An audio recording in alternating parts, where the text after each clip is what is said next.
ತಾಲೂಕಂದ್ರೆ ಏನಾಗ್ತದಂದ್ರೆ ಇಲ್ಲಿರುವಂತ ಪ್ರತಿಯೊಬ್ಬರಿಗೂ ಕೂಡ ಅನುಕೂಲ ಆಗ್ತಾವ.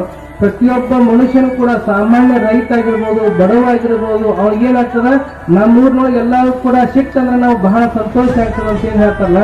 ನಮ್ಮೂರಿನೊಳಗೆ ಎರಡು ಕೊಡ್ತಿದಾವ್. ಏನ್ ಕೊಡ್ತಿದಾವ ಅಂದ್ರೆ ನಮ್ಮೂರಿನೊಳಗೆ ಒಂದು ನೀರು ಬರಬೇಕು, ಮತ್ತೊಂದು ತಾಲೂಕು ಆಗು. ಇವು ಎರಡು ಆದ್ರೂ ಸಾಕು ಸರ್ಕಾರಕ್ಕೆ ರೈತ ರೊಕ್ಕ ಕೊಡುವ.